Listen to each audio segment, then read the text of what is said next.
I bought How to Hack for Dummies, and I went on the school website and I just followed the instructions out of this book and hacked into the principal's account. And I changed every photo on the website to a burning building. And then like in the bio, like I put like, I'm going to burn this bitch down. And I changed. Damn, Mitch is a terrorist. Grab the KY, get yourself ready. We got some sliding to do. Hanging out with TL and the boys. Maybe some critters too. I know it, Kate. I do. And say it. We ain't got a call. We got to sing it. You know where to find the man. Slide into the DMs. Girl, what's on your mind? Slide into the DMs. Honey, take your time. Slide, slip it on in. Here we go again. DM Monday. Welcome to episode 25 of the DM Monday podcast. We changed it up a little bit. We got Alex Cape and Mitch Wallis as the co-host today. What camera am I supposed to look at? I think maybe the big wide one right here. The big wide that one? Yep. And we got some fun stuff going on. Mitch, when's the last time you had sex? Just kidding. I mean, it's probably like 15 years. Yeah. I just figured we'd start it off with a bang there. But anyways, me and Mitch have been talking about him coming on the podcast for a while now. He's the reason that I put Dick Down in Dallas out. We went to Chili's and he said he was my roommate. We went to Buffalo Wild Wings. Was it Buffalo Wild Wings? Yeah. I thought it was Chili's. I've been telling everybody Chili's. It might have been, but the Chili's in Hermitage sucks. So Yeah, it's but closed. I really think it was Is Chili's. there such thing as a good Chili's? Oh, yeah. Chili's is great. Anyways, continue. Yeah. 2 for 25 with the little brownie. Yeah, I went to Chili's and we were in the car. We were listening to the work tape that Matt McKinney had, and Mitch was like, "If this was a song, I would buy it, like on iTunes, and nobody really buys music on iTunes except for Trey Lewis fans, That's why we've been able to go number one a couple of times now. So thank you if you're one of those. And I was like, screw it. I've been putting out music since 2014, and nobody ever cared. Or 13. Some people care. Some people, but you know what I mean. I cared. Like my mom. Yeah, and you cared. Yeah. And then, everybody's lives have changed since then. And we were talking about it this weekend of like the reason that we're here. It's kind of crazy, Well, back then, like Trey, you always used to say, I don't give a shit about shit. Yeah. And I remember like we went to Chili's and I said that this could work and it kind of got serious for a moment. And you were like, really? And that's when I started like thinking about it again. I was like, wow, like, did I mean what I said? And then I was like, yeah, no, I'm pretty confident this will work. And I remember we got home and you were like, you really think so? And I was like, yeah. And I was like, there's an app called Tik Tok that I bet we could put music on and it would blow up. And you were like, whatever. And went to your room. And then like probably like 2 days later, you came back in the living room and you threw your phone at me. Yeah. And you were like, screw it. Make me a TikTok. Make me a TikTok, yeah. And my sister had told me about TikTok. She's like, you really need to get on this thing. Because at that time, just kids were using it. It was like a... dancing in LA. Yeah, it's like an app for like 13-year-olds. Yeah. It hadn't made it to the South yet. It was in Los Angeles. You keep looking at that Beanboozled thing. You're trying to try it's Cape's turns next. Hell no. You did yours. Yeah. I'm out. I'll go as soon as you go. I'll do it at the same time with you. No, we got a lot of we got a lot of pod before. What's we the worst that can happen, dude? It can't be that bad. Is it that bad? Dude, just take a handful. Come on, let's go ahead and do it. If you want to see what it's like, take a handful. Just do one, dude. You want to be a man? Do you want to spend it for me? And I'll give spend the it for people you? what they want. No, I'm good, but I'll spend it for you. Will you do it, Mcilwain? Do we have a camera on Mcilwain? Yeah, he has a camera. He does. But Alex, give the people what they want, dude. I've already done it. We're already here. We're already here. It's not fresh. You know what I mean? We're here. We're here, dude. Everybody wants it right now. Did you throw up? Hell, you did it for fun last week or the last episode. I had like a handful. If we don't do it at this point, people are going to light up in the comments that you're a bitch. If we don't do it quick, people are going to turn this podcast off. Yeah. Do it for the views. Okay, you landed on strawberry banana smoothie or dead fish. There you go. Here, You don't get to pick I'll mine. do it with you. Yeah. Oh, you're going to do one too? Yeah. No, you do the same color. Pomegranate do or the same old color. bandage. No. Fuck that. Do one of these, Mitch. Do one of those. No, because it's a better chance one of us gets That's right. I'd rather eat old bandage. All right, if y'all do the same one, y'all got to do it twice. What does old bandage even taste like? You ready? Like a Yeah. That's his face. Mine's terrible.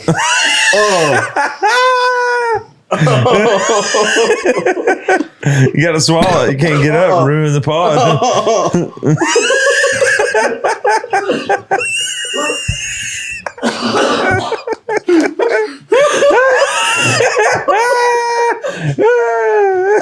If this is going to be a segment on every episode, we gotta like. Well, first we got to order more Beanboozled, but we got to get a camera in the kitchen to show people throwing up in the trash can.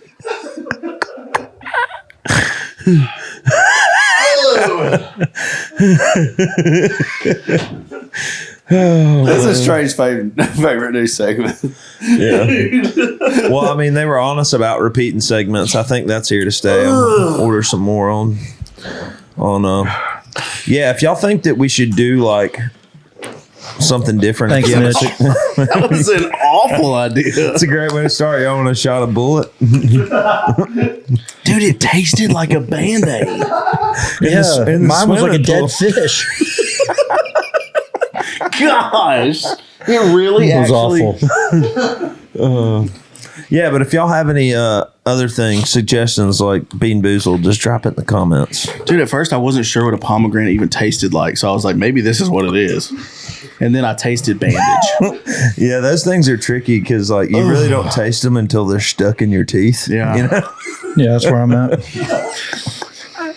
Did you go get a beer? Yeah. Drove me to drinking. Yeah. So It sounds like a country song. anyway, where were we at before that? We were talking about Dick Down in Dallas, and I kind of wanted to get into how we met and stuff because it's a really cool story. Yeah. What year was it, you think? That Cody was in. No, that's not how we met. We met at like a Christmas party at Zydeco, really. Yeah, so I think. Do you remember when that was, Mcilwain? 2018. 2018. I did like Lane had me host like a Christmas party at Zydeco. You remember that? 65 South Christmas party. Yeah. And well, if I remember correctly, you were talking to or maybe you weren't talking to the girl at the time, but Haley Galloway called me and was like, "Hey, I got this guy Clay Barker. Like, he's trying to like get some gigs and stuff. Will you help him out?" And I was like, "Yeah, sure, whatever." Yeah. And we talked, and like I think I helped y'all get it like Moe's and like Yeah, you did. Moe's in Birmingham, I think. yeah, and like maybe like a few other like small things, nothing too serious. Yeah. But then I think we officially met either at remember that writers round we did in Huntsville? I think that was the first night we met. Oh, yeah, at the comedy club. Yeah. Yeah, that is where we met. I met you and Reed Halton that night. Yeah, it was me, Reed, Ella, Cam Spink Cam Spinks, and Clay. and Clay. Yeah, and we did this like, I don't know, there's probably 100 people there. Yeah, it was decent. It was decent. Yeah, and then I saw you at Moe's Barbecue in Birmingham or in Auburn. Yeah. And Terry kissed the girl that I brought. Yeah. and I didn't really know Terry. I didn't know the band. I only like had met Trey once. And like I was sitting there and she started kissing him and I was like, "Why did you just kiss that homeless guy?" And she was like, "That's Terry." Like it's cool if you kiss a homeless guy, but like, I was like, "Okay, who's Terry?" now that it's Trey Lewis's guitar player, like screw you. Yeah. You're not staying at my And house. I was like, that was weird. Like, I'm right here. Why'd you do that? And then I was like, well, you need to find somewhere else to stay. Like, somebody take you home. You're not coming with me. Yeah.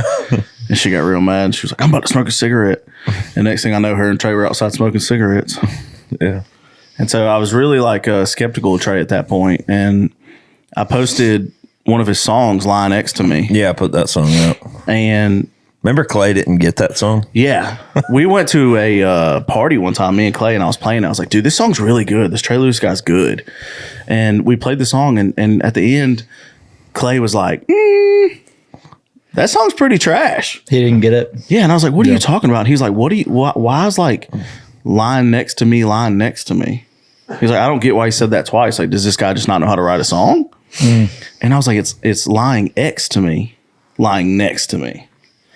And he was like, holy shit, play it again. That song's awesome. And he's like, that changes the whole song. And I was like, yeah, dude, you're an idiot. So from then on, Clay loved it. But I posted the song on Instagram or Facebook story or something like that. And my cousin Cody, who was like my brother, we grew up together like every day, every sport. We were on the same team since we were children. And he replied or texted me and was like, how do you know Trey Lewis? And I was like, how do you know Trey Lewis? Like, I don't really know Trey Lewis. He just is a guy that plays music in Alabama. And he was like, well, how much has he told you like about himself? And I was like, I don't know, Cody, none, I guess. Like, what are you talking about? And, that's when he was like, well, that's the guy that was my intake at rehab. And he saved my life. Like, he is the reason I decided to stay at rehab. Wow. Because there's like this thing in AA where you like don't tell, you know what I mean? People, you don't like tell the outside world, like the anonymity thing, Sure. Right. Yeah. He like didn't want to like out Trey as a recovering addict unless I knew already, I guess. I don't know. But I was like, dang, that's really cool. And, he just told me a bunch of little stories about Trey, I guess. And it made me rethink. I was like, man, Trey sounds like an awesome guy. And I remember I found like the opportunity to ask Trey about it one time. And he was like, Cody, no, I don't know, man. I saw a lot of people there. And I kind of like explained who he was. And he was like, oh, Perm. And I was like, yeah. And he's like, oh, yeah, I know that guy. Yeah. And it's crazy because, I mean, when I worked in the treatment center, like, there's so many people that come through there and it's hard to remember them all, But like, I remember him. Like, he was like super like, I got sober at 19. So, and I think he was young. He was probably 20. He's my age. Exactly. He's your age. Exactly. So, I mean, he was young, know? So anytime there was like a younger client in there, they always kind of latched on to me and he could listen to me, and we could relate. And he would always come over there and ask me questions about the big book and, how to get sober and stuff. So yeah, I definitely remember him. Yeah. So after that, kind of hearing that about him and Cody having a relationship, I obviously like thought higher of Trey. Once everything was happening for me and Clay in Auburn, we graduated and we were like, what now? And the answer was Nashville, I guess. I was like, well, Trey lives in Nashville. Let's call him. Well, I guess backing up, I did a fundraiser in Auburn. Yeah. Just to raise money for a special needs program on What's Lake the name Martin. of that place? Children's Harbor. Children's Harbor. Yeah. And I was like, dude, I just want to do something cool that gives back. And I invited a bunch of people and Trey came. And that's kind of when we got close. You met one of your girlfriends that night too. Yeah. So I'm kind of like the love maker hitch guy or whatever it was. Cupid. Yeah. I was like moving to Nashville like in a week and I met a girl down in Alabama. We dated for like a year and a half or 2 years. Forever. Yeah. So anyways, I was like, dude, let's call Trey and ask him about where to live. And we called him, and that was really all we were doing. I was like, hey, dude, where do you think we should live? And he was like, I don't know, but I don't like where I'm living. I'll live with you guys. And we were like, okay. Where were you living when you moved? I was living with CJ CJ Collindre. He's like, he's a pedal steel player. Word. Over in East Nashville. Like an apartment or a house? It was a house. Yeah, but he was like real like anal about like when I could do my laundry and stuff. And, like he would. It was his place. Yeah, it was his place. And he'd like come home from off the road and he'd be like, dude, did you like touch my guitars or anything? Like, it's cool if you did. And I was just like, nah, man. Yeah. He was like vegan That's too. funny. And, I'd be like in the kitchen cooking pork. So I don't think he really, like, I don't think it was like a good fit. Hated you. But we're friends. How long did you live with him? About 6 months. Word. Yeah. That's where I wrote the chorus for Whole Lot of Nothing was in that house. Okay, cool. Yeah. Trey was like, dude, let's find a place. And that's kind of when me and Clay decided to move. And then, of course, Ella was dating Clay at the time. And she was like, well, I don't want to get left behind. She weaseled her way in. Yeah, she's like, I don't want to keep going to school. Like, I want to do this too. So she was like, can I just live with you guys and I'll split the rent equally? And so we were like, whatever. Yeah, like, Yeah, I think we paid like, what, $400 a piece like or something? $425. Yeah. It was awesome. It's not bad. It was so cheap. Yeah. But there wasn't a bathroom upstairs. So like, that place was a bit of a wreck. dude, I would wake By the end, especially. I would have to walk downstairs to pee. Me and Mitch. You know how that feels? Me and Mitch that's shared rough. a bathroom. He'd be like taking a shower, and I'd go in there and take a shit. Dude, like, he'd just walk in. I'm like, "Can I help you?" And he's like, "I'll just have to poop, man." Great, dude. But like waking up, you know, how sometimes you wake My up worst nightmare. at like 4 a.m. and you just have to pee and go right to bed. Back to Yeah, bed. sure. Okay, so imagine walking downstairs and then walking back upstairs and trying to go back to sleep. Yeah, I'd that's be brutal. You're awake. peeing in cups. Yeah, Gatorade bottle. Did you ever do that? Yeah, once. But it was only because I had a gout attack, so like the stairs were not an option. Oof. So I was like, "Yeah, dude, I'll just pee all over the floor before I go up them stairs." Just open a window and send it. Yeah, well, I had an air conditioner in my window, a Had little some window unit. great memories in that house. Oh, for sure. I do too. Our backyard was awesome. So is the air conditioner cut on in this room? Why is it It is hot. My Or did- ears feel like they're about to explode. Or maybe the bloody bandage fucking heated me up, dude? Yeah, got you going. Got the That's set juices to like flowing. 70 in here. Well, set it Yes. to 62. Yeah, we can turn it down. Not a little bit. 62, like 68. Let's start with like 68 and see what How does happens. somebody with allergies do that? You probably don't. You know, because you'd be like, dude, I don't know if you're allergic to bloody bandage. Devontae's so allergic to peanuts that there's no way he'd eat that without like Yeah. reading the ingredients back to front. And there's no way they probably tell you the real ingredients, huh? That dead fish was spot on. It was terrible. It tasted like I what hated every bandage bit of would that. taste like. That was We'll brutal. hit another round on the way out. Maybe. Mcilwain, you're up. Dude, if My I, biggest wish is to see somebody do like a Beanboozled suicide and just like take a handful. And did you just know that's going to be fucking- bad? One of my favorite clips terrible. from the Ella episode where Mcilwain was like, I'd spill the beans real quick. Ain't no way I'd eat that. Oh man. So we found a house when we moved in together. It was like the worst house that we could find too. Yeah. Like, because we waited until like the week before to find a house. So it was like the only thing left. And we hadn't even seen it. We still lived in Alabama. So we were like, oh, whatever. Like, we'll get there and it'll work. And I remember we played a show and we drove through the night to Nashville and got here at like 3 a.m. and realized that we didn't know the key code thing to get in the lockbox. Oh no. So we had to break in the house to sleep on the floor. Yeah, I mean, it's crazy to think back now because, like, I didn't even really know y'all at all. Yeah, no. Like, the first 3 days, it was just me and Ella in the house. It Yeah. was kind of awkward, you know? Yeah. But we became, like, friends. Well, instantly. like Ella was like our guinea pig because me and Clay still had shows. Yeah. So like we were like, we'll let Ella hang out with him and see how it goes. Y'all didn't even really know each other. No, No. not great, you know? Not really at all. Other Except than- that I knew that he saved Cody's life. So after I was like, week whatever. one, were you like, this is gonna work, or this guy's fucking nuts? Man, I'll tell you, I will tell you this on a serious note. You know, I had just gone through my divorce and like moved up here. And, you know, when I moved into that house, I was able to put my mattress and everything in one carload. That's how much stuff I had. Right. And move into that house. And when I moved into that house, I didn't know if they liked me, but I felt at home, if that makes sense. That's really cool. You know? And I was like, man, this is cool. You know, it's like a nice, to me, it was a nice house, you know? It was. And, you know, we kind of had like a family thing going on, you know? And Yeah. it was really cool. I was like, okay, I can do this, you know? Yeah. It was real for me. Well, for me, like I had just came out of a college setting where I had random roommates every year. So like it wasn't like even a thought. I was just kind of Sure. like, whatever. Yeah. Like I've had random roommates the past 4 years, you know, going and it's been fine. So I thought it was, you know, Yeah. whatever. But I do remember Trey, when Trey moved in, all he had was like a mattress on the floor. And he had a little bitty TV on a tray, like a TV stand like you eat on. You know what I mean? Yeah. Like the little foldable ones. He had that with a TV on it and an Xbox and a mattress on the floor and like a little rug. Like a little rug. Yeah. Like it really, like, I don't even know why he had it. That So Hannah girl little. gave it to me. Oh, well, it was a really tiny rug. And he had like a bunch of guns from your grandpa or something. Yeah, I got those. Like he said like 12 rifles and so like, I was like, all right, well, this is your stuff. and he had like one good weekend or something and you went and bought all that furniture. Yeah. No, my mom came up in December and bought it for me for my birthday. Oh, that was Yeah. it. Who bought the couches in the living room? Those came from Auburn, didn't they?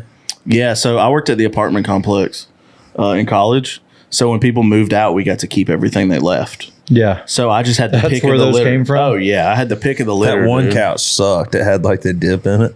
Yeah, I slept on that shit. completely broken. I always made Terry sleep on that one when we were there. Well, dude, because that's why somebody left it, because it was broken. Yeah. But I got them for free, so I didn't care. Free couch to free couch. Yeah, and then when I first moved to town, I had a construction job. I was doing like Yeah, hiring. that's kind of what I was like wanted to talk about. Like you get out of college and you move to, Nashville with a bunch of songwriters. I mean, you barely even know me, but I remember you had like a couple of different jobs. Like you were still trying to. I mean, because you always like manage Clay and Justin for the most part. Justin Holt, Clay Barker, but like you really didn't know what you wanted to do. Yeah, I just knew that I wanted to like help. Yeah, But, at the time I was making 15% of what Clay made. yeah, And Clay was making nothing. yeah. So 15% of nothing is nothing. That So, is like- the correct math. You know what I mean? So I was like, Clay's over here like, dude, I'm broke. I don't know how I'm going to pay rent. And I'm like, yeah, Actually- drop 15% of that, bro. Actually, Clay was the rich one of all of us when we first moved in. I remembered I borrowed like $1,500 for the security deposit and had to pay him back over time because I was Yeah. so broke. Yeah. So I mean, we were all Clay was always good at saving money. He still is, dude. There's a Crown Royal bag somewhere in our house that probably has a couple grand in it. yeah. Hell yeah. Sometimes he'll leave it on the kitchen counter for a week. I don't know why. I'm just like, dude, can you put that away? just- to tempting rub, you? just to rub it in. Oh no! But he used to do it at the old house too. You just see a Crown There's Royal like bag full glue of in it and you cash. stick your hand in there. You just can't get it out anymore. You're busted. Why is your hand in my bag? Yeah, I had one job, that construction one, Yeah. but managing wasn't paying the bills, dude. I was broke. What made you want to manage? Like, how did you meet Clay? I had a party. I worked at the apartment complex and Clay had just started. Yeah. And I always had people over to play dominoes and cards at my apartment. So Hell yeah. this new kid, I was like, hey, dude, do you want to come play dominoes this Thursday night at my apartment? And he was like, sure. And I had a guitar in the living room from my grandfather. I do not know how to play guitar at all. You found out it's worth some money recently, didn't you? Yeah. And Clay picked it up when we were drunk, and he was like, dude, I'm going to play a song about my ex-girlfriend that cheated on me. And in my mind, I was like, here we go. He's going to play a Corey Smith song and try to steal all the girls. And he started playing this song that he wrote about, what I just said. And I was mind blown, dude. I had never heard someone tell me a story and then sing a song about the story. Yeah. And I was like, holy shit, that was good. That's pretty cool. And so the next day at work, I was like, hey, dude, that song you played last night, I didn't want to fangirl that moment. I just kept my thoughts to myself. I was like, dude, that song was good. And I was like, can I get a recording of that or something so I could listen again? And he was like, no, that's not really what I do. I just, kind of forget you heard it. And I was like, damn, okay. And then a week went by and I was like, dude, let me record that song and put it on Facebook and let other people hear it. And he was like, dude, my girlfriend now will kill me. She hates it when I play that song. She doesn't like me talking about my ex-girlfriend, blah, blah, blah. And Clay was in school to be a physical therapist. Mm-hmm. He was going to go to PT school. And I was like, dang, dude, that sucks. And then another week went by. I was like, dude, let's put that song on Facebook. And he was like, man, I love you, Mitch, but no. And he was like, my girlfriend will freak out. And I was like, dude, you know what you should do? You should break up with her. And the next day he broke up with her and was like, all right, let's put the song on Facebook. Yeah. And it did well. I don't want to say it blew up, but it did relatively nice. Blow up. And I was like, dude, let's start booking shows. And we called Hannah Garrett, New Lane. And so we asked Hannah if she knew anybody. She reached out to Lane, and the first show that Clay played on was opening for Mitchell Tenpenny at Zydeco. Oh, nice. And there was 75 people total, and 50 of them were there for Clay. That was at Zydeco in Birmingham? Yeah. Mitchell Tenpenny had just released Bitches. And damn. I was like, this is cool. Playing shows is cool. I have no idea what I'm doing. And I told Clay, at this point, I have a graphic design degree, and I'm almost done with a marketing degree. So I was like, dude, I know how to do socials. Let me do your socials and promote you and push you marketing wise. And so that's what I was doing. And I had no idea what I was doing. After that, I booked him at Eddie's Attic to do a video with the Eddie's Attic people. And we get there and we do the video and the guy's like, who's paying? And I was like, I got you. And he's like, okay, cool. You're the manager. And I was like, no. And I paid him. And then afterwards he was like, kind of seems like you're the manager. And on the ride home, Clay was like, want to be the manager? And I was like, I don't really know what that means, dude. Like, Yeah. I don't know. And then we talked about it the whole ride home from Atlanta. And I was like, dude, I'll be the manager, but I don't know what I'm doing. And I want you to know that I'm going to get out of the way as soon as I feel like I'm hindering you. Sure. And he's like, okay. Man, that's what we did. We booked shows junior year and senior year. We were booked up every weekend until we graduated. That's really cool. So manager was like, I didn't know. I don't know. Like, all I did was what I thought was best. That was it. I think that's a cool relationship though, because you both get to grow together and like kind of start your journey together. Is like, it's a kind of a special thing. I feel like. Yeah. That's kind of what we've done in a sense. Absolutely. you Yeah. know? Same thing. Yeah. Yeah. Which was terrifying when we moved to Nashville and I saw like real managers. Like they had all these connections and all these like things. And I was like, dang, I can't do that for him. But like, But I mean, dude, you really started went to for it. Even realize- like, I mean, I remember when Clay first came on the scene in Birmingham, you know, and he was doing all the shows with 65 South. I remember y'all came up here and like had a meeting with WME. I mean, like y'all went for it, you know. That was really cool. Yeah. We like, you know, yeah. I don't pussyfoot. Every manager brings a different skill set to the table, though. Yeah. Yeah. So you remember? So you did you were doing I mean, you still manage Clay and Justin, Yeah. and but you I remember you started your own booking agency there for a little while. Yeah, I did. I forgot about that. What was it called again? Fuck, what was it called? Powerline. Powerline. that's Do you right. remember? Powerline. Do you remember we were in Statesboro and Terry came in and woke you up? Yeah, I don't remember what Just the a brutal Alex, story. what I said to him, Alex was sleeping and Terry came in there and like he was on the phone with you or like Oh, I was sleeping on the couch. This was right after Dick Down in Dallas came out. like we drove to Statesboro. We'd been on phone with labels like all day, like 8 hours straight. Yeah. And Alex was just beat down, tired. And Terry comes in. He's talking to like Clay or Ella or somebody. Justin, I think. Justin. Yeah. And he's like waking Alex up. And he goes, "What are you doing? Checking on the or something? Checking on the power line, Artist roster. You going to Artist talk to roster. every artist on the roster of Powerline? yeah. Something like that. Told him to go outside and do it. Yeah. But he was like shoving like Jimmy Holt in my face, like, here, talk to Alex. And I'm like, dude, I'm sleeping.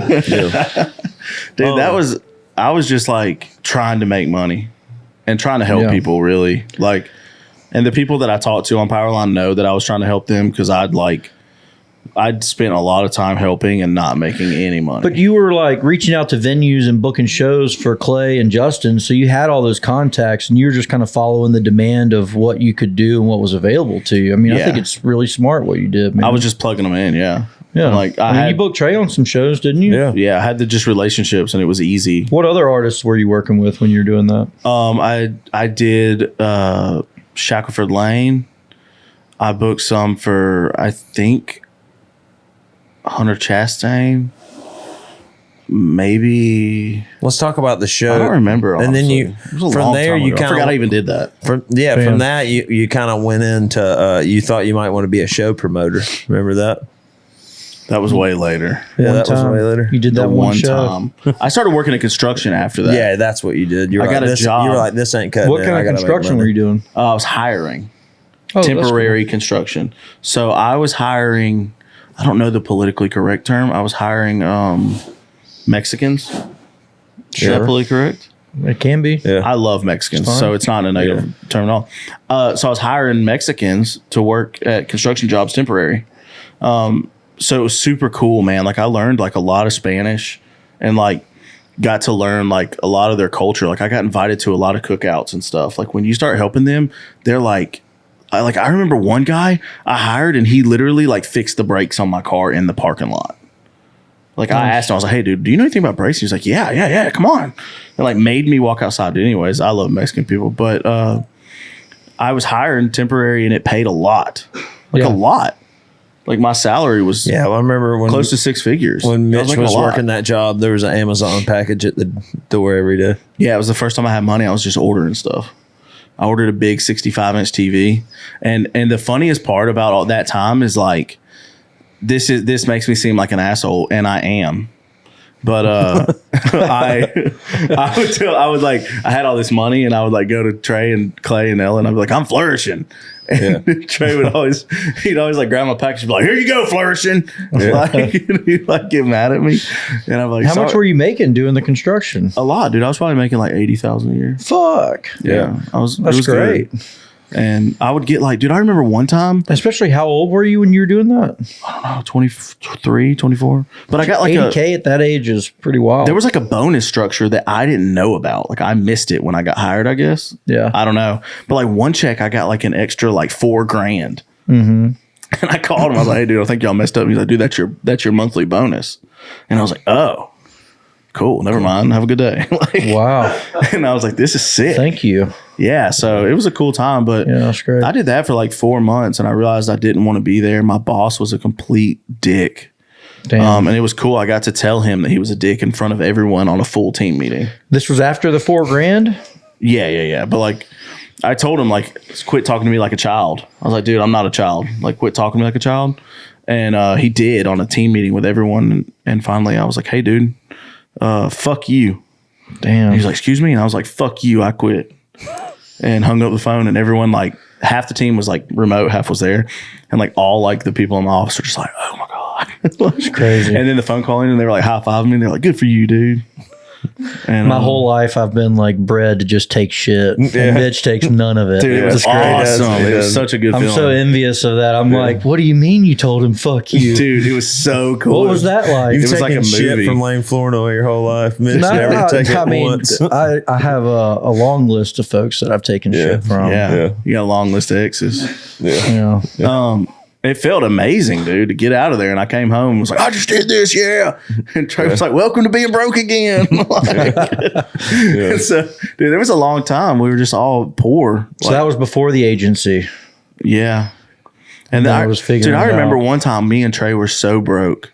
It was it was like right before Christmas or right after Yeah. And 2019. Ella or Clay, one of them used to always like get money from their parents, like lump sums, which is fine. There's nothing wrong with that. But me and Trey were like in bad positions. Like we had like no money, and we were at the grocery store like watching whichever roommate it was like kind of ball out a little. And you know, you just kind of be quiet and you're like, this sucks, but like whatever. And me and Trey was like, dude, how much money do you have? And I was like, I got like $50. I was like, what about you? And he's like, I got like 60. And he was like, let's both throw in $40 and buy $80 worth of scratch offs, and we're gonna get rich. Yeah. No way. We did. We didn't make anything. We lost all of our money. That's why they call it the poor man's tax, right We there. didn't make, but you should have seen us with them $80 worth of scratch offs. We were like, hell yeah, this is it. We're the smartest people alive. Usually, if you buy a $20 ticket, you win something. I know you win something. We didn't win a single thing, dude. We were the stupidest. Yeah. We were probably the stupidest people in Nashville that day. I did have a successful version of that story. Winston Ramble's van broke down on the way back from Colorado one time, and we Alex like broke always down wins. He's into a gas station, and I had $20 in my wallet, and the band had no money. Yeah. And I was like, all right, I'm gonna get a scratch off ticket. If we win, I'm buying the alternator. And I won $500, and we went Dang, dude. and got a $350 part put on the van and took off down the road. We would have done back. Never got paid back. Let's hear the story about the time you ate the weed out in Colorado. That sounds good. Well, you know, weed's legal in Colorado, but it's definitely not legal in Texas. Yeah. And we were leaving Colorado to go to Amarillo to play this badass biker bar that was down there. And anyway, so we get into the van to leave Colorado.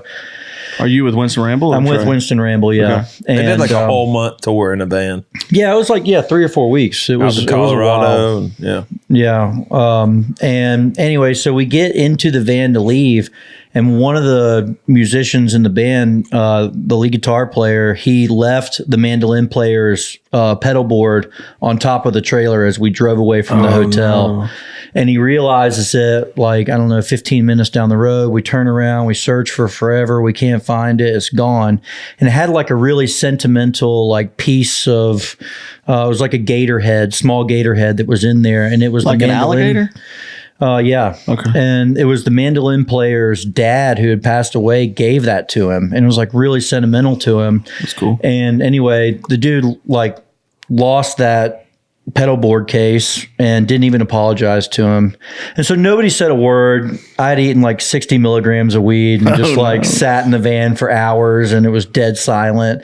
Everybody was pissed. And we get into Texas, and there's like all these billboards that are saying like, if you get pulled over with weed, just, here's a lawyer's number you can call or whatever. So I'm like sitting there like Alexander Shannara of I've Texas. got 6 joints in my camera case sitting next to me, and So I'm you're like, anxiety oh God, I'm just like stewing, sitting over there thinking about You had hope a we don't camera get pulled case? over. Yeah, of course. You're a photographer? Yeah, I used to film and record audio on shows. Jack of all trades. Certainly. But anyway, so we're driving through this small Texas town north of Amarillo, and all of a sudden I see these blue flashing lights on both sides of the road. And I was like, that's it. We're fucked. We're going to jail. And so I didn't say a word to anybody. I just grabbed the 6 joints out of my bag and just took a big bite out of them, took a slug of my water, and then ate the rest of them like it was nothing. I mean, it was like full on adrenaline, like just ate them all in like 2 seconds. Yeah. And then, of course, we just like roll through, and it's like, a car accident, like a fender bender on the side of the road. We don't get pulled over. And I'm like, guys, I just ate all the weed. Oh, no. Did you throw up? No, I just got the highest I've ever been in my whole life. Dude, speaking about eating weed, you remember that time you fed my dog weed muffins? Oh, Whoa. Ella's brother No, it was yours. gave me Gave it to you. a brownie, and I left it in my bag unzipped. It was a muffin. Yeah, it was a muffin. Because a that's brownie right. would have been a different story because chocolate. Yeah, that would have been worse, I And guess. you got my dog. I'm just glad he high was as a okay because he kite, couldn't dude. even stand up. Remember? Sam, right? Sam, yeah. He poor was drooling Sam. and like stumbling around. But he's That was awful. He was I like felt wagging his terrible. tail the whole time. You want to talk about crew? Yeah, I hate crew, dude. That's Crew's dad now. Yeah, I'm Crew's dad. Crew step Shout dad. out, close. Stepdaddy. No, but so kind of back to the story here. I think the coolest thing to like realize is that just the personal growth you've had as a person and professionally. You know what I mean? Yeah. That's pretty cool, dude. To think about it. I mean, obviously you're probably one of the most intelligent people I've ever met. And, but just because you're smart, doesn't mean that, you're going to instantly make money. You got to kind of struggle to figure out what it is exactly you want to do. So Dig Down in Dallas blows up. I mean, you're, a big part of that, I mean, huge. I mean, if you wouldn't ever told me to get on TikTok, if we never lived together, if I would have never, worked in that treatment center, if I would have just quit the first time I wanted to, then I might have never met Cody. We might not be sitting here filming a DM Monday podcast. I mean, it's just crazy to think like that. So after Dig Down in Dallas blows up, you're like, okay, I want to do content. Is that kind of how it went down? Like, I'm good at social media. This is what I went to school for. Yeah, I think, and we talked about this briefly this week, and I first want to touch on like how wild it is that like I think everything has a plan and like everything happens for a reason, and like how we're sitting in a hotel in Ohio, and we both drive our dream trucks. Yeah, we both like have enough money to pay our rent. Yeah, like we're living the life as far as I'm concerned, and I can trace that all the way back to me being like at the lowest point in my life, like in college, worried about my cousin who is addicted to heroin. Yeah. And thinking, what is happening? Like, what's happening in this world? This is such a low moment. And I can trace that rock bottom moment all the way to where we are now. That's crazy, man. Because like, if Cody would have never done that, he would have never got sober. He would have never met Trey. If Trey didn't get sober and have a rock bottom moment, he would have never met Cody. And if Cody would have never reached out to me and told me how good of a person Trey is, I would have never came close to him. And I would then, in terms, I would have never lived with him. And if I never lived with him, I would have never heard the work tape of Dick Down in Dallas and convinced him to cut it, which means he would have never blown up. Well, not he would have never blown up, but it wouldn't have happened this way. Sure. And we would never be anywhere close to the situations that we're in. Yeah. So it's pretty crazy to track, like, you know, the lowest moment to like some of the best moments of our lives. Yeah. But a lot of those aspects of that scenario also seem to be like people trying to pick themselves up and get outside of their comfort zone and do things that are good for them too. I mean, there's none of that is like passive stuff that just like randomly happened. All of that stuff is like, okay, your cousin chooses to go to rehab. Yeah. Trey chooses to go to rehab. You know, you choose to move to Nashville and get outside of your comfort zone and try something and go for it. And so I think a lot of it's like sending it too. Yeah, sending it and making that better decision for yourself. Yeah. And even when it sucks, like even when those decisions suck, knowing, you know, I guess or not if knowing. you fail, like hoping that they turn into something better than they are currently. And it's okay to fail. Yeah. I remember when Dick Down Dallas blew up, I was still poor, of course, because, you know. We all were. Yeah. And, you know, once everything started happening, Trey called me one time and he was like, hey, what's your dream truck? And I was like, a GMC AT4 Sierra 2500. And he was like, cool, that's what I'll get. And then he hung up the phone. And I was like, what? Like, and then he called me back a couple minutes later. He's like, hey, can you send me a picture of it? So I sent him like a link to one. And he was like, cool, thanks. And that was my dream truck. And that's what he ended up buying. Yeah. Anytime I go like buy something, I always ask Mitch, what would you get? Because he knows all the cool shit. Yeah, I'm a window shopper to the end. So like, I was like, dang, dude, Trey got my fucking truck. And, you know, like, of course, as soon as Trey got it, he was like, dude, if you ever want to drive it, like, you can. And he took me up on that offer. One time I needed to pull a trailer. And he was like, I was like, dude, because you hate to ask that. You're like, thanks for the offer, but I don't want to drive your truck. Yeah. And one time I needed to. And I was like, hey, I need to drive the truck. And he was like, cool, here's the key. And I drove it all weekend, and I was like, dude, this is so sick. Like, this is exactly what I thought it'd be. Yeah. And so I, of course, I was like, I'm going to buy one. And I looked, and I was like, yeah, never mind. I can't afford that. Yeah. And then one day I was like, I wonder if I could afford the 1500 though, instead of the 2500. Yeah. And I started looking, and I could. Well, honestly, if you're not pulling over the towing capacity, there ain't no point. Oh, yeah. One. Don't get technical with us. It's cool. It's cool. And I bought the 1500, and I love it now. I have the AT4 black. It's just a miniature version of Trey's. Yeah. And it's pretty cool. I like your truck. I mean, it's the same thing. It is exact same. It's so weird to drive, but it's cool that our stories end up here. GMC does make the best. So this is another like cool thing. So when you found out you wanted to do social media, we started kind of transitioning out of COVID. There was what was that app that everybody got on? The working app I was doing? No, the talking app where you would like Clubhouse. Do you remember the working app I did though, where they put odd jobs and I'd go do them? Oh yeah, Tackle. Yeah, and they shut that down during COVID. Yeah, Clay was so mad because he's not handy. And I'm like, I did maintenance for 5 years, so I'm super handy. I was like replacing people's microwaves and like windows and shit and making like good money. Not good, decent money. Yeah. And Clay downloaded. He's like, I want to make good money too. And then he was like, Mitch, how do I do this? And I was like, dude, I'm not going to I'll just do it. Yeah. I'll go put a bid in, bitch. Yeah. Damn, what the hell? I need to get on this app. Like, dude, I'm not going to tell you how to do it. I'll just go do it. Like, he was like, Mcilwain, you crush it on that app. Yeah. They shut it down. I think there's another one now.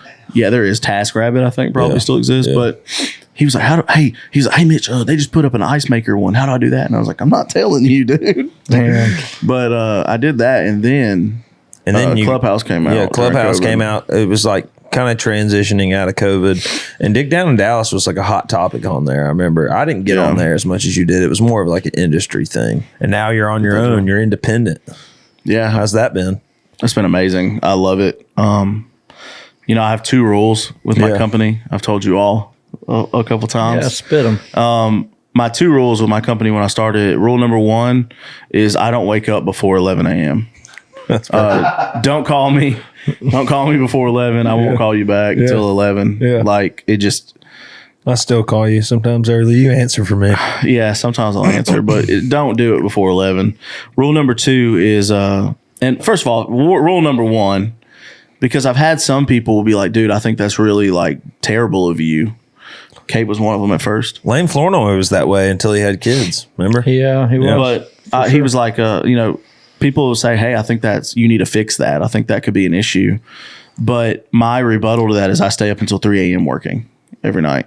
Social media doesn't happen before 11 a.m. It just doesn't. So like, there's no sense in being awake. Yeah. And luckily, that's one of the good things I took away from River House is like, I didn't need to be there that early. Yeah. I didn't do anything until 11. Like, I get so much done before 11 a.m. yeah, but I can't post on socials before then. So it just seemed like, there was a lot that, and there is stuff to do before 11. Like if you do things like a different way, that's just not how I function. I function working until 3 a.m.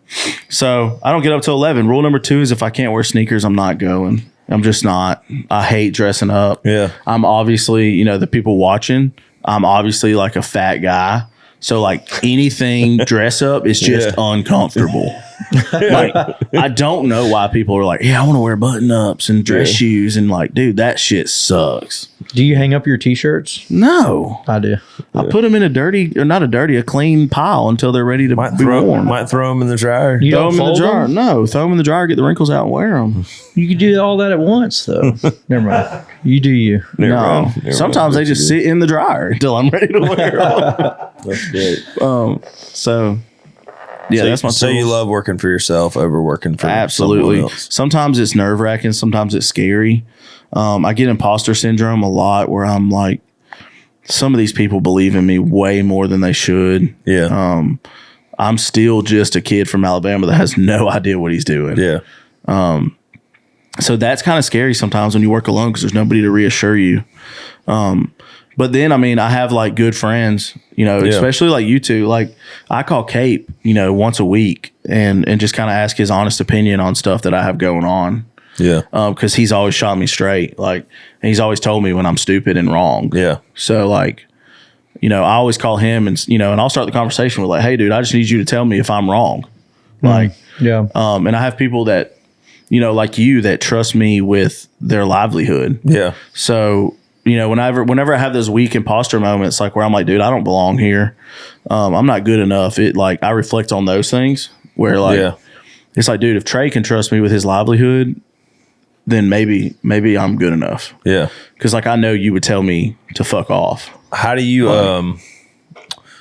like working with some, because you've done some cool stuff. You worked with Kane Brown and you went on the road with Tim McGraw and did all that cool stuff. But how much do you like, I guess what's different between like working with one of your friends like me or, somebody than working for a bigger name artist? Because like you've mentioned before, like when you're working with me, we can just try whatever, Yeah. You're like a guinea pig in a sense. Yeah. Where, sometimes when you're with those bigger artists, like you have to answer to a lot more people. And like, I can't say like, hey, let's try this. Cause they'll say, why? Yeah. Like, or, I don't know, that hasn't worked. I don't think we should do that. Where like, I don't get to push the limits, but with you, I could be like, dude, let's just try this. Yeah. And we have that new segment. Try one with your shirt off. We have a new segment coming up with your wig. Yeah. Where, that just happened in we're just general gonna conversation. try. Yeah. Like, and I couldn't do that with another artist. So that's fun. And then if it works, you're a genius and you're doing it with everybody else. And then everyone else will do it. Yeah.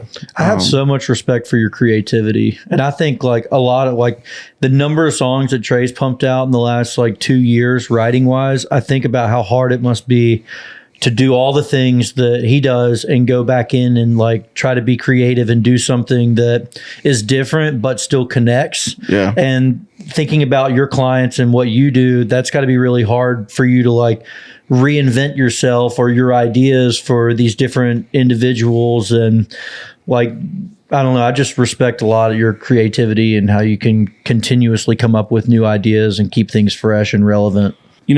I had a book that was called How to Steal Like an Artist. And it basically just talked about like every bit of art has been created and we're just recreating it at this point. Yeah. And it's how to recreate that art the right way. and put your own creativity in it. And that book is on Amazon. It's very affordable. I suggest anybody that's any bit of creative looks at it. But so everything I do has already been done. The biggest thing that I try to do is just be like I don't know how to pronounce this word, a Geico? Yeah. I don't know. Is it Geico? Because that's insurance and that's their mascot. You talking about a gecko? Geico? Like gecko, you know, the guy that's just walking around. Yeah. Anyways, Lizard man. a chameleon. The guy, A chameleon, I gecko? guess. Yeah, chameleon. It's called a chameleon. chameleon changes. Is changing. Yeah. So I'm able to like adapt to all my artists. Yeah. And like form what they need and be what they need and be a part of them and like really like have empathy for who they are and like what they're doing. One thing how I they do loved about things. having Mitch on the road was like we were opening for Co Wetzel in Raleigh, and this guy comes up on one of those yellow carts, you know, and he's like, "Hey, can you ride that thing?" So ask him if you can ride it, and I'll film it. Yeah. You know, like That's great. And it was like the best piece of content from that that weekend. whole run. Yeah. Yeah. I don't have much of a filter, but I get that from Trey, I think. Like being able to watch Trey be unapologetically himself has been like refreshing for me because it's like we all take life so seriously and everybody always says not to take yourself serious. Yeah. But like I think Trey has a unique outlook on that because like he doesn't take himself serious at all. Like he is who he is, and if you don't like it, he doesn't care. And so like I try to like mimic that and I try to do that. So in situations like that, it's just like, dude, that'd be cool if he was riding that thing. It also really helps that Trey is genuinely a nice person too. Oh yeah. Well, he's, You know, yeah. like he may say something that like, you know, if he says on an airplane, I might say, go ahead. he said, what on airplane? so Trey likes to get on airplanes and say ridiculous things. Do you Like say I've never bomb? flown before. Yeah. Like, that's not Or like, that bad, but Well, like, you got to take a shit. yeah. He did Said the that same about thing. my wife on a plane. Yeah. We were traveling together. And he was like, "Oh, Kathleen, you got to take a shit." Yeah.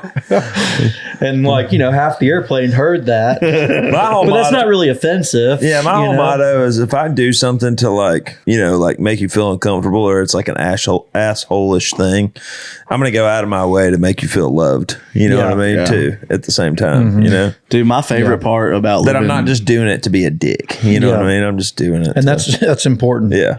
living at our old house. My favorite part was every time like somebody would walk in. Yeah. Trey started it, but every time Trey would walk in, he would just go, "Hello," and like everyone in the house would repeat it. It was kind of like a Marco Polo. Like it's how you knew who was home and where they were. That's really funny. So like then it got to the point where every time one of us would walk inside, we would just yell, "Hello," and like I do it at my house now, and no one does it back. Like I'll walk in and be like, "Hello," and I just hear nothing. Like I'm like, damn it, because Trey would always do it back. He would wake up and be like, "Hello." Me and Mitch are going to be roommates again one of these days. We always talk about it. My favorite memory of Trey, probably, it might not be my favorite, but it's the one I'm thinking of right now. So we'll call it my favorite, add a little emphasis, you know, is COVID.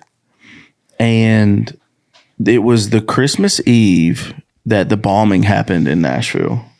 Right? RV. And that happened at like We had 6 no a.m. internet. Oh my God. So I wake terrible. up, my phone's not working because I have AT&T and it ruined AT&T service, which was also our internet provider. So I wake up, it's Christmas Eve. Only me and Trey are in Nashville because we decided to stay and spend Christmas together. And no service. And I'm like, what's going on, man? Like our Wi-Fi's not even working either. Like what's happening? And is this the end of the world? Because it was still COVID, you know. Yeah, and I was like, is there going to be zombies outside? Like, what is happening? Because, you know, you always think the end of the world is our phone's going to quit. Anyway, I walk downstairs and I wake Trey up, and I'm like, hey, dude, is your phone working? And he, I don't know. And he, like, hands me his phone. I didn't mean to hit that little bulb. You know, he hands me his phone, and his is not working either. And I'm like, what? I was like, dude, wake up. My phone's not working. He's like, I don't care. And, like, he's, like, half asleep. And, anyway, we lost cell phone service and we lost internet for like 6 days or something. I don't even know. No dude. way. Yeah. It was for a long time. There's a That's minute. crazy. And so we had nothing to do. And we're at home on the holidays. We're like lonely, Kind like of depressed. hanging out with each other, like nothing. And now there's not even internet. We can't even watch movies or like anything. We can't even play with our phones. So I'm like, dude, how are you handling this? And he's like, I got this game downloaded on my Xbox. I don't even know what it's called. What's it called? It's called, damn, what is it called? Lonely on an Island or something? No, it's called, Oh, I remember that. I can't remember the name of it. Right So now. the premise is you like are on a Stranded deserted. Deep. Yeah, you're stranded on an island. You have He to was like, addicted good to game. that the entire. Even when he got internet back, he'd call me. Yeah. He's like, "Oh, I'm just playing this game. I'll call you back." so you'd have to like build your way off this island. Anyway, he played it nonstop because it didn't require internet. He had to like download on Played his it for like Xbox. 12 hours straight one time. And dude, I was so bored while he's doing it. I was like, "Is it 2-player?" And he's like, "No." And I was like, "Damn it!" Like, so I'm just like sitting in the living room looking at like I don't know the wall, and like Trey's in there having a blast. And like I remember like I just started fucking with him, and I was like, "Hi, my name's Trey, and I'm stranded on an island." Like, so I just did that over and over and over and over for like a year, and we also started the saying, I mean, what are we gonna do? Yeah, what are we going to do? That's another one. What are we That's where gonna that do? comes from. Yeah. Oh God. What are we going to do? I mean, Let's what get are we some gonna YouTube do? videos rolling. What you got for us, Kate? Let's do it.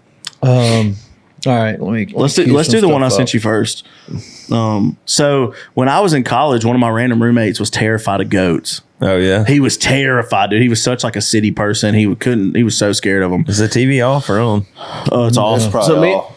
Hit the power button. me and my there. other roommate, we're gonna buy a goat off Craigslist and bring it home and put it You in the can get living them for room. like $60. Yeah, we're gonna tie it up in the living room. We're getting some chickens this year. All right, you doing the egg thing? Yeah, we're gonna do 4 chickens.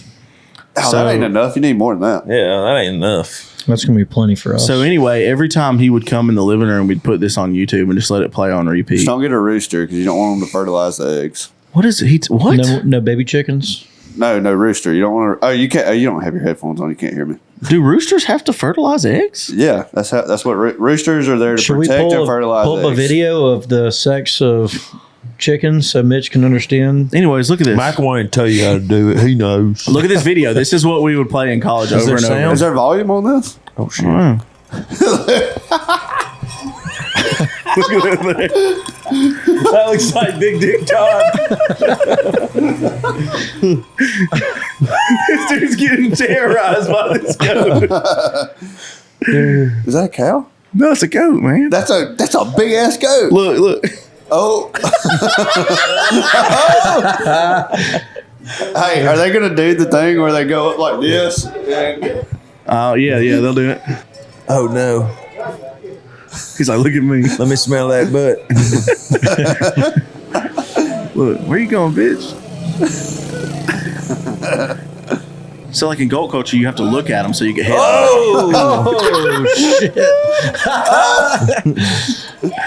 Oh shit! He's rearing up. He's ready.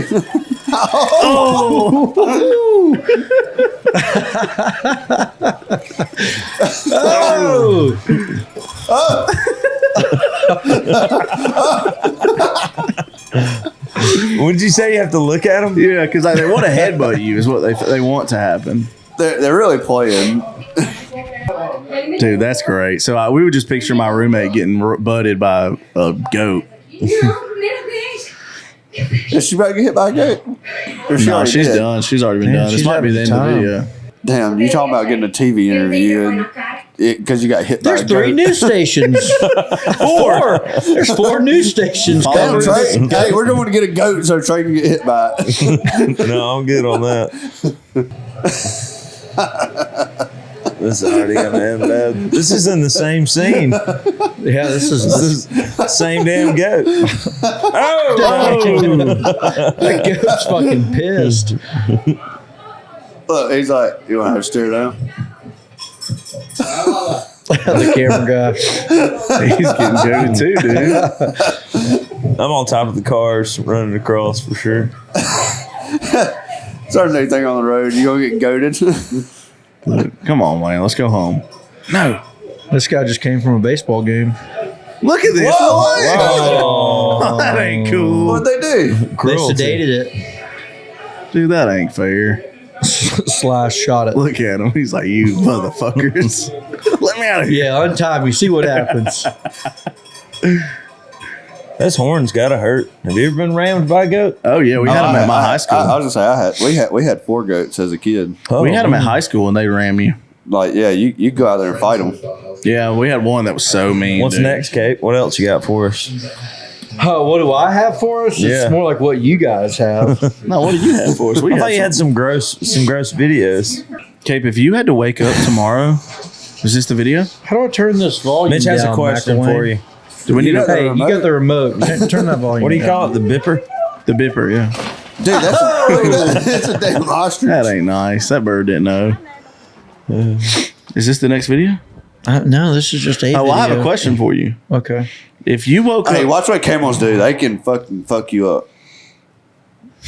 They can sidekick. why does he know that? What do you mean sidekick? What is going on here? Dude. Hey, it's I'd be so scared. fun fact. The llamas, if it's a male llama trying to get rid of another male llama, they'll bite their nuts off. Oh, my dude, God. that's brutal. Jesus. Anyway, Cape, if you woke up tomorrow and you're in your house, like at your home, right? Not in the closet here. Are you listening? Yeah, I'm listening. Because if you stop listening, I'm gonna do like Burrell. Look, there's a rooster. That's what happens if you get a I'm lining up rooster. our next video here. Cape, Cape, Wake up. Are you Cape, okay? Cape. If you woke up tomorrow in your bed next to your wife, would you rather wake up as that goat we just watched, That's out. or as a turtle? As a turtle, And you can talk. you can talk, but that's A it. turtle or a goat? Yeah, but everything else is like human. Like everything else is like the animal, but you can talk in English.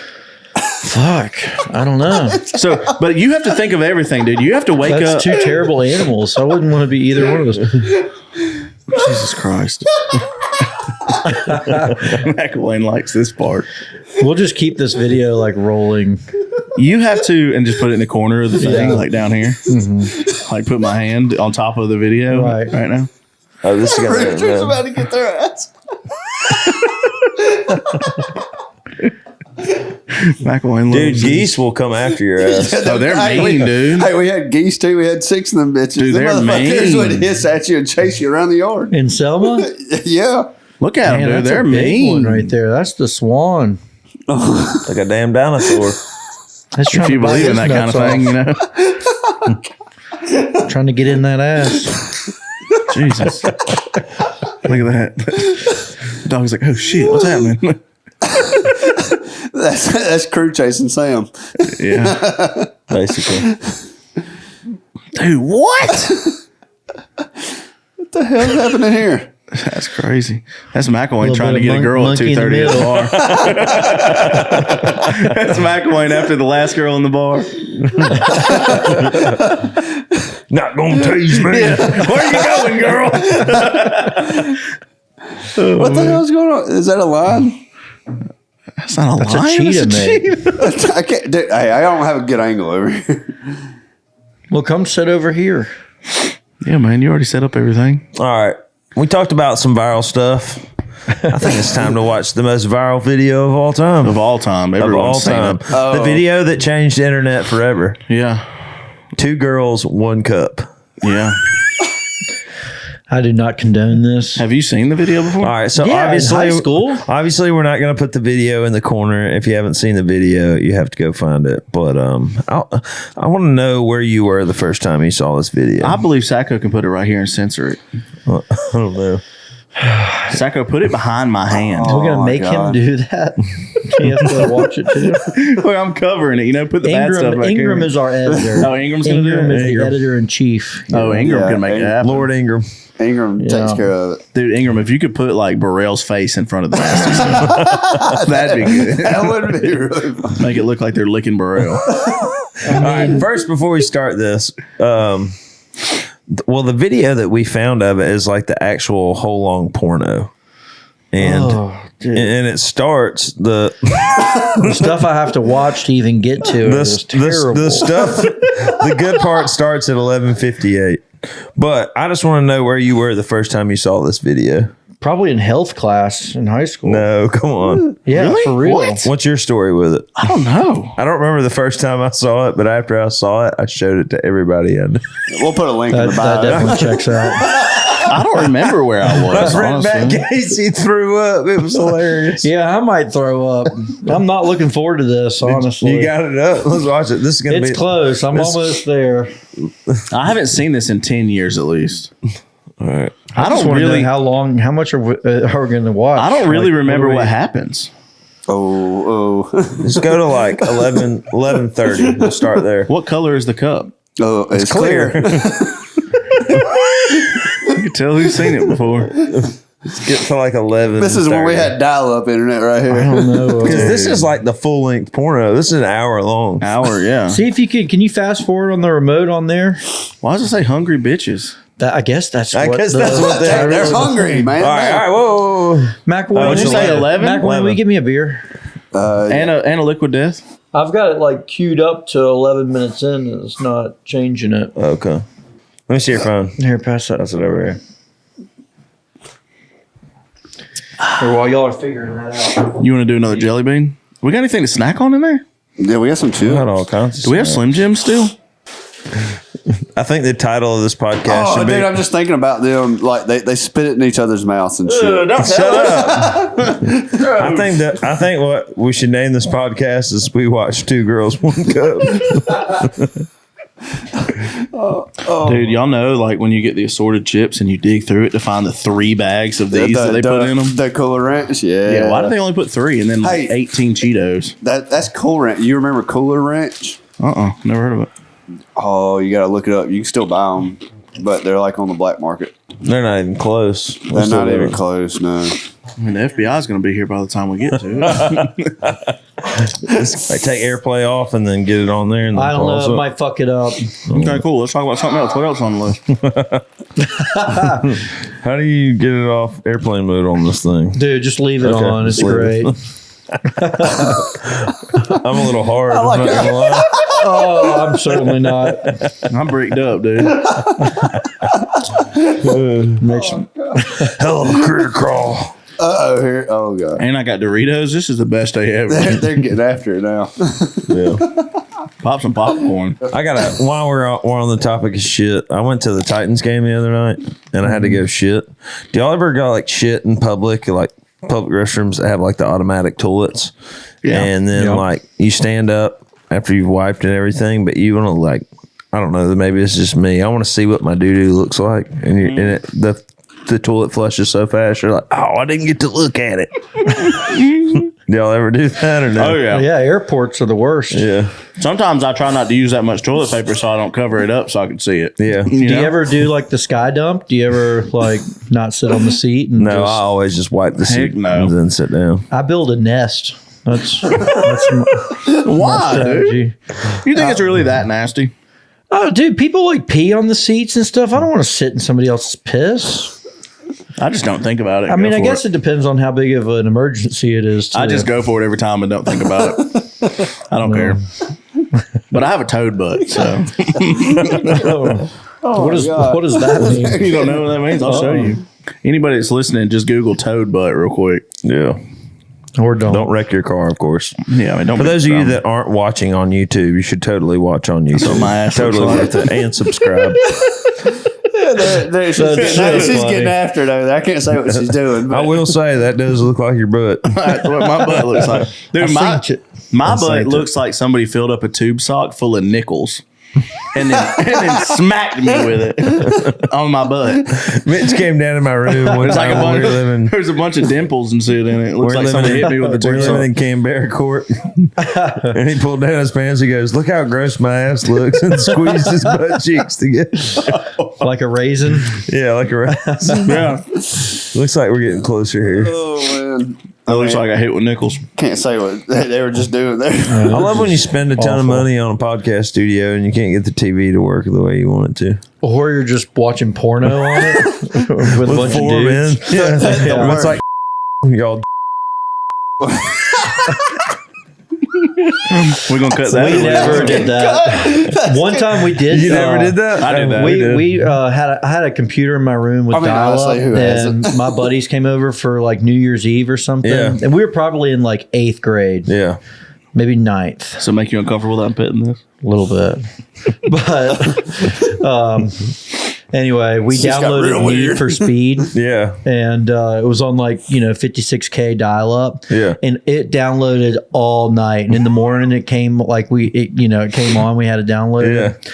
And it was just on like LimeWire or Napster. it was on I think it was Napster. Yeah. It was like the OG days of it. Or Kazaa. Actually, it may have been Kazaa. I'll have to ask my buddies. But Was it Kazaa or Kazakh? it was Kazaa. I've heard of that. You never did Kazaa? It was the first one, dude. Damn. Napster, Kazaa, and then they went to LimeWire, FrostWire. Not all of Some it. freaky girls here, man. Did you ever download porn on there? That night we did, Yeah. and then it was the morning, and nobody was into it. Into All. it We were anymore. like, guys, this is fucking weird.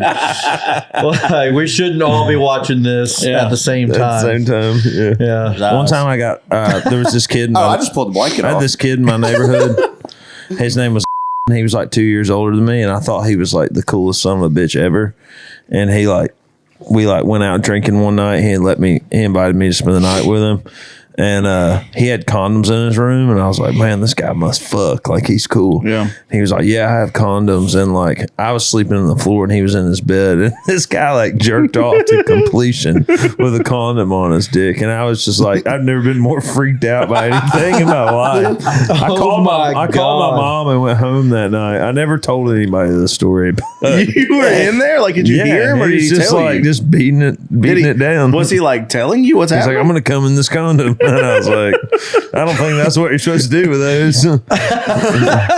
But he was always kind of one of those kids that was mean to the younger kids, but he invited me to spend the night. So I was like, maybe he wants to be my friend or something, and maybe he won't beat my ass. Instead, he just jerked off into a Said he condom. beat his dick. Dude, this kid definitely smeared shit on the walls too. Oh, did I ever tell you that story? Hopefully, you didn't smear shit on the wall. So, my song Troublemakers, I used to hide in the weeds. Yeah. We used to go to this pizza restaurant called Donato's in Vestavia off of 31. Well, there's this little alley where you can walk in between the buildings. It's really skinny, but that's where I would go hide. So my friend's parents. Anyways, that's beside the point. We used to go eat there every day. And one day we were in there, and this time our parents came, and one of the guys that ran the restaurant came up to my mom and said, your son was in here the other day, and he went into the bathroom and he smeared doo-doo all over the walls, which I totally didn't. I mean, it totally sounds like something I do just to raise hell, but I totally didn't. Raise hell. Wendy believed that for sure. Smeared shit on the wall. It says Trey. I didn't do it, I promise. Somebody else did. Somebody else. I can see Wendy be so somebody else wrote Trey and shit. Yeah. Yeah, I promise it wasn't me. I wonder how much this is making it into the podcast. It literally says Trey, get in the car. No, I totally didn't do it, but that was fucked up. I have a story like that. One time I went to Did your mom believe you though? Yeah, she believed me. Oh, that's good. Also got blamed for peeing on a kid at Chuck E. Cheese one time. did you do? Damn. No, we went to the one in Roebuck, and we get there, and we're standing in line to pay. I mean, we haven't even been in. I haven't even been in there, and this lady comes over, and is like, "Your son peed on my kid." And we were taking my little niece to Chuck E. Cheese. I was 13. And I was like, I didn't do that. Yeah. We walked over there, and sure enough, there was pee all over the ground, and there was pee all over this kid's head, but I didn't do it. You're like, I've never seen that kid before in my life. Yeah, I mean, I did some fucked up shit when I was a kid, but not that. I have a story like that one time. It's all about your mom believing you. And I was in 6th grade, and I bought a How to Hack for Dummies book. Right? Hack Yeah. Do we need computers. to pause that? No. We're Yeah, getting how to close hack to- computers, because the movie Hackers, I watched it with my cousin, and I wanted to learn how to hack. So I bought How to Hack for Dummies, and I went on the school website, and I just followed the instructions out of this book and hacked into the principal's account. And I changed every photo on the website to a burning building. Jesus. A building on fire. And I changed the headline to read "School's Out for the Summer." And then in the bio, I put I'm gonna burn this bitch down. And I changed. Damn, Mitch is a terrorist. I changed the principal's profile picture to Can't do that. We're getting Dr. close. Evil. We're getting close, y'all. All right, pause it because I got my story to tell. All right. I changed the profile picture to Dr. Evil from that movie. Anyway, so I did this. Austin Powers. I didn't know it worked. I didn't know it was actually doing it. I didn't know I actually hacked into her account. Live? Yeah, I didn't know I actually hacked. So, dude, like 3 weeks goes by and I get called to the principal's office and I'm terrified. And I get up there and there's like 4 cops and like 2 guys in suits outside. So I'm like, what the fuck? So I go inside and there's another 2 guys in suits, the principal and my mom who's bawling her eyes out. I'm going to burn this bitch down. And I'm like, what is going on? Say that. Like, I'm like, what's going on? And I look at my mom and she's just like bawling her eyes out. And I'm like, what have I done this time, dude? Like, and the principal's like, has it all like printed out, like screenshots now, whatever you'd call that back then. And, she hands it to me. She's like, I want to ask you a question. I want you to be honest. And she was like, did you do this? And I'm like, oh my God. Inside. Because I didn't know it worked. Yeah. And I'm like, oh my God. And she's like, did you do that? And I said, yeah. Yeah, I did. Like, holy shit. And my mom is like so relieved. And before I got in there, they made a deal. And she was like, do you think he'll admit to it? My mom was like, one thing that Mitch is not is a liar. And she was like, if he did it, he'll tell the truth. She was like, all right. If he tells the truth, then he's suspended for a week. And if he lies, he's expelled. And so they made that deal. And I came in and I told the complete truth. Because, like, dude, they knew it was me. The FBI got involved and took it as like as a terrorist act. Yeah, they don't like that. they traced burn this bitch down. they traced my computer to my grandparents' house. That's wild. They had my computer and everything. They took it all. That's crazy. And I told the truth, dude. I was like, yeah, here's the book I did it with. I was just following instructions. I was just learning how to hack. So I have like an FBI record of like hacking the school now. And they still let you into Canada. That's amazing. Yeah, probably. Yeah. So, dude, I got into high school, 9th grade. I had to take a computer class. And one day, you have to learn the keyboard. Right. So one day we come into class, there's no keyboards. They're all unplugged. It's just mouse, like a mice for the computer, and a piece of paper for the test. With a blank keyboard. You have to fill out as much as you can. Damn. So I use the mouse and click on start and click on-screen keyboard and fill that motherfucker out. Like, genius. Genius. Turn it into the class. The teacher's like, hey, I need to talk to you. And she, I'm like, okay, everybody leaves. She's like, that I can see all the screens on my computer, right? And I was like, no, I didn't think about that. And she was like, well, nobody's ever been clever enough to do that. So I'll give you 100. And she's like, but I actually like pulled up your school record and saw that you've had an incident with computers. Like, what was it? And like, I had to like tell her the whole story. Damn. So it was like on my school record. Just think if you did something that wasn't violent, you know what I mean? I'm going to burn this bitch down. Yeah. It might have been a different result. That just lets you know how, like Mitch really is a genius, I just hated school, dude. And like I put a picture of a burning building and everything. I remember doing that. Like it'd be like, this is awesome. Like I even got a picture. Meanwhile, we're playing Oregon Trail and shit. Mitch is hacking. Miniclip.com. I love Oregon Trail. Damn, Anyclip? Miniclip. Yeah. Meanwhile, I'm breaking pencils if I fail a test and crying and flipping desk over. Did you ever play the pencil flip game where you tried to break the other guy's pencil? Yeah, absolutely. Did y'all ever play Bloody Knuckles? That was so stupid. Yeah. Oh, with that the was quarters? the dumbest game ever. Flick them. Yeah. Dude, our class was bad when we were kids. That was such a stupid Alex game. was, what were you named in your high school? I think I've heard this story. What was it? Class clown. Oh, yeah, that was my senior award was class clown. Mine was most likely to I get a used to get speeding asked ticket. What was go the back to thing you sleep. did where you got in trouble? Yeah, I got called in the principal's office one day, and the principal's like, is there anything you want to tell me about yesterday? I was like, in my head, thinking of like 60 things it could have been. And I was like, no, ma'am. She was like, did you use a biological weapon on another student? And I was like, I'm going to be honest with you. Of all the things in my head I thought that you were going to say, that is not one of them. Yeah. And so I was like, can you just tell me what it is? And she was like, yeah, did you wipe wart blood on another student's face? And I was like, oh, yeah, I did do that. Oh, yeah. That's so gross. Oh man. What'd you do? You had a wart on your hand or what? I did. I had a wart on my hand, and I would get out of class by picking at it, making it bleed, and they'd let me go to the bathroom or whatever. It wasn't prison; it was a Catholic high school, but Same thing. But we, this history teacher had like yardsticks, and we had homerooms. Like you started in the same place every day, but the classes rotated. And anyway, this guy had yardsticks, and so we'd take these yardsticks and like poke a hole through like the pocket of our pants, and we put the yardstick all the way down our pants. And when we would like be in between classes, the 3 or 4 of us that would have those yardsticks would just break them out when we saw each other and just like beat the shit out of each other. And then we'd like be crossing paths and be done and like put them back in and go to the next class. And it was always awesome. Hey, can we do that on the bus? Yeah, for sure. I mean, we did that with the Preds flags the other day. But yeah. Fuck anyway, y'all. so I had picked up my wart and written my name in wart blood on the ruler. And by the end of the day, it had dried, and I was like wiping it on girls' legs and stuff, just being an idiot. And then I was in charge of like the soccer spring like training or whatever. And so I was a senior at the time, and there were a bunch of freshmen there. And this one kid that like went to my grade school, I knew him, you know, like. And he was talking while I was talking and telling everybody what we were going to do for the day.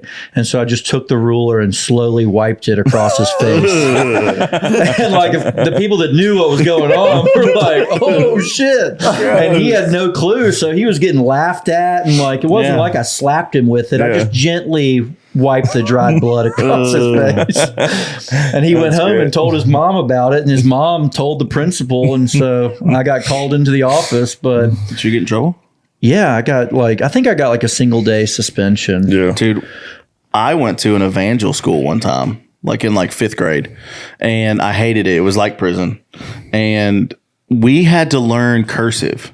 And I could not comprehend cursive. It never clicked for me in my head. I hated cursive, dude. I was so bad at it that during PE, they made me stay inside and write the cursive alphabet. That's how shitty this school was. Damn. And I remember one time I was getting picked on because everybody in my class was good at it and I wasn't. And this one guy was such a fucking asshole.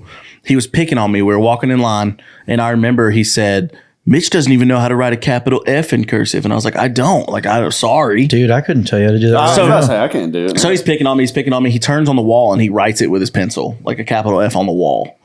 And like, I don't know, an hour goes by and somehow it gets brought up. The teacher is like blaming it on me. And she's like, Mitch wrote on the wall, like vandalism. He's getting wrote up. And I was like, what? I didn't write on the wall. And like, so they bring me to it and they're like, you didn't write this? And I was like, I don't even know what that letter is. Like, I was like, why the fuck would I write that? I don't even know what that is. And like, I'm like, literally go look at my PE fucking scripture from yesterday and see if I wrote the fucking capital F. Right. And they like went and looked and they were like, yeah, damn sure doesn't know that one. I was Alex, like, didn't you get groped so I by snitched. somebody in football one time?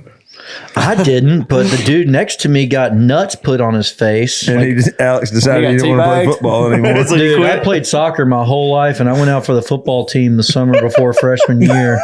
And after the first practice, these group of dudes came in there, and they were like, just like everybody's standing in a circle, and they were like, you, and they pointed to the guy next to me, and they're like, come here, and the guy walks towards him, and like 3 dudes held this like freshman guy down, and this guy dropped his pants and just put his nuts right on his face. That sounds like some Full Metal And I Jacket went shit home, right I was there. like, Mom, can I not play football anymore? And she was like, what happened? And I was like, well, this guy next to me got nuts put on his face. And she was like, yeah, you don't have to go back if you don't want to. So that was the end of my football career. This has been a great episode, man. I think we got to do a round 2 of this. But here's 2 girls, 1 cup. All right, let's check it out. This is the same kind of TV you bought the other day, the 86 inch? This is a 60 inch, I think. Though. 65, probably. Yeah, 65. Yeah. All right, here it is. Here it is. It's quick. It's a minute long. Oh, yeah. Oh, we saw this part already. Just shut up.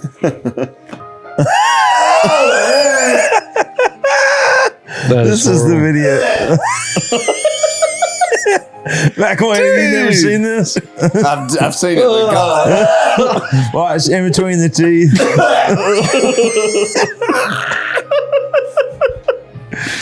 Why would you do that, dude?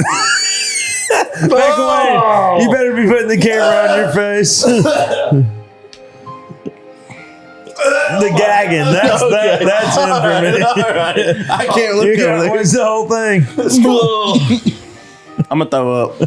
I'm gonna throw up my cape, dude. I can't watch it. I'm not gonna. It's the throw up for me. Come on. Those are logs, dude. God, dude. What is I think the front. Why? The front of the video. Let me That's see it got to be real quick. fake, right? Please. No, it came out of her ass. Came out of her ass. Came out of her ass. It's the front of the video, the MFX 1209. What does that mean? That's the image that if you've seen that video and you see that, then you've seen two girls in one cup. God. Yeah. That's so gross, dude. It's really bad. It's a good way to end, man. I felt like this was the greatest podcast we've done Show yet. the video on there that you took of me this weekend, laying in bed. Oh, no, I'm not going to show that. All I got to say is the critter crawl. Hell of a critter crawl. I'm kidding.